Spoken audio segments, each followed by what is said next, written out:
Star Wars 7x7 episode 3012. In addition to the Andor series happening right now, the other big thing happening in Star Wars storytelling this month, as we talked about on yesterday's show, is the High Republic this month is really coming out with a bang with the first of the novels in Wave 1 of Phase 2. And to prepare for that, I'm looking back at a story from Phase 1 that may actually kind of bear on Phase 2 a little bit as well. Punch it!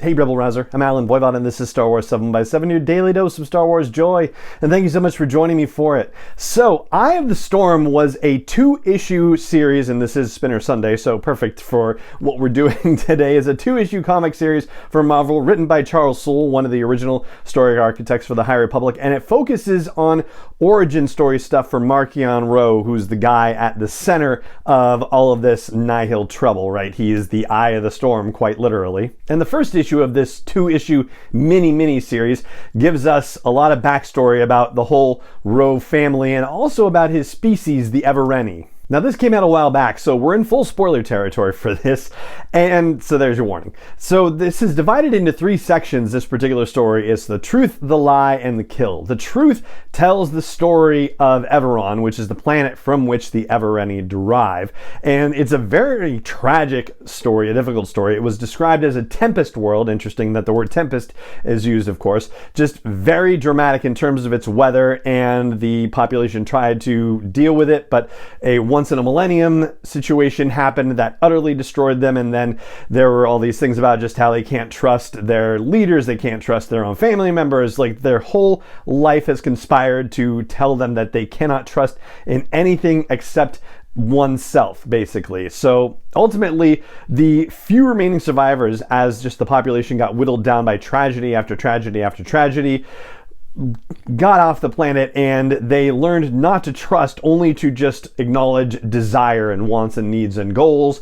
And if somebody's wants and needs and goals and desires didn't align with theirs, then they were basically enemies that would have to get killed. And this made them not play very well with the rest of the galaxy when they actually got off-world for the first time. And so the Republic ultimately ended up hunting them down. And from the Evereni's perspective, the whole galaxy is against them and looking to exterminate them. And we don't know how many Evereni are actually alive, but it's not a lot. And this is going to apply to what we are going to see in Path of Deceit, which is the first of the novels being released for Phase 2 of the High Republic. It's coming out on Tuesday, and we're going to be talking about that in just a couple short days, because there are Evereni characters in there, including Marta Ro, who has already been mentioned in previous reveals at Star Wars Celebration and whatnot. Somehow she's connected to the Ro family. We don't necessarily know how just yet. Marta also has a cousin, and this cousin is also Evereni and knows that the Evereni are reviled throughout the galaxy, but she doesn't necessarily know why. So it does make you wonder whether this is, lost to history, essentially, or just how long ago the situation takes place in Eye of the Storm, where the Evereni came out into the galaxy and started causing trouble for anyone and everyone, basically. Anyway, so back into part 2 of this Eye of the Storm first issue story, which is called The Lie. In this, we get backstory specifically about Marchion Ro's lineage. So we meet Asgar Ro, we meet Asgar's grandmother, Shala, and we find out that it's Shala's mother, or Marchion Ro's great-grandmother, who originally organized the Nihil.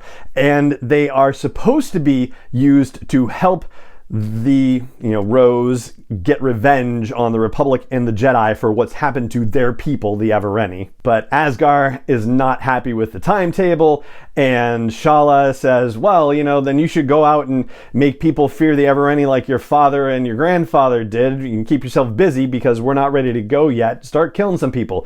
And Asgar goes, all right, yeah, I'll start killing people, and then kills Shala right away, and then takes over control of the Nihil. We also find out that at this time, which is 20 years before the Great Disaster, according to the comics, so basically 20 years before Light of the Jedi happens, that they already have Marisan Tekka in a tube, and she's still in that same kind of, drifting off state where she's, in the stars. She's not really realizing where she is or that she's contained in this tube. She's just not necessarily fully aware of herself and her body and her situation, and even mistakes young Markion for Asghar Ro. Like, she's definitely not in her right mind exactly. Also, at this time, 20 years before, when Markion is still a kid, he has some serious bloodlust. There's a situation set up where the Nile say, oh, we'll just kill you, Asghar, and we'll take over your stuff.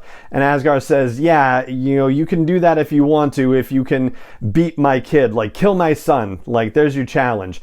And really, there's a deal worked out where Mari Son Tekka can demonstrate the battle paths, so that way Markion can pop in and out of hyperspace and do micro jumps wherever he wants to shoot down a whole bunch of Nile. But when the Nile, including Pan from previous storytelling that we've seen, when he says, all right, we've seen enough, you can tell us what you want, we'll listen to the proposition, Markion still wants to keep shooting people down, so Asghar has to say, look, you got to stop, or I'm going to tell Mari to shut the paths down, and then you're not going to be able to survive against all these people. So Markion wants to keep shooting, ultimately he has to stop. And then the final section is the kill, and this one's a little awkward, I guess I'll say, only in the sense that I can't quite tell whether Markion Ro actually killed his dad, but he certainly let him die. We know that much because we see Asghar Ro bloodied on the ground and he's saying, help me, and Markion Ro is there and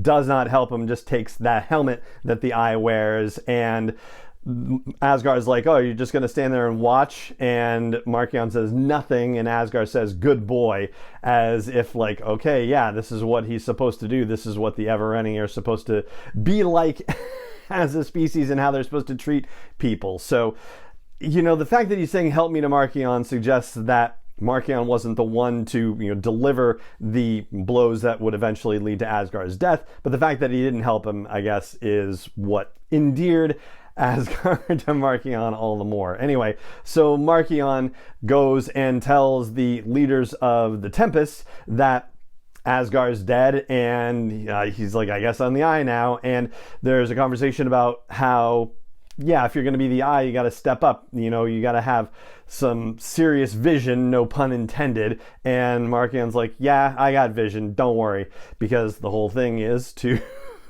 completely wipe out the Republic and the Jedi. That makes me want to go back to something that Shala Ro was saying to Asghar in confidence about Markion, that just centuries of everything that happened to the Evereni, like whittling down the people who survived, to basically be blades, and Markion Ro is the blade's point in her reckoning, and that he is going to be the one to fulfill the destiny of the Evereni, which is to get revenge on the Republic and also the Jedi by extension for what's happened to their people.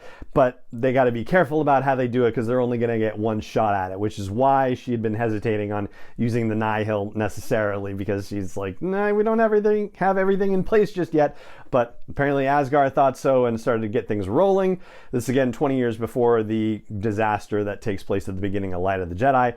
And then 10 years later, Markion decides, all right, it's time to ramp things up. And so 10 years before the great disaster, that's when Asghar dies and Markion takes over the Nile. So that backstory is going to help us as we start to look at Phase 2 of the High Republic, and we'll be talking a little bit about that again, as I said, in the coming days. But for now, that is going to do it for this episode of the podcast. And it just remains for me to say thank you so much for joining me for it, as always, and may the Force be with you wherever in the world you may be. 7x7 is not endorsed or sponsored yet by Lucasfilm Limited, Disney, or 20th Century Fox, and is intended for entertainment and information purposes only. Star Wars, the Star Wars logo, all names and pictures of Star Wars characters, vehicles, and any other Star Wars related items are registered trademarks and/or copyrights of Lucasfilm Limited, or their respective trademark and copyright holders. May the Force be with them. All original content is copyright 2021 by Star Wars 7x7. We hope you love it.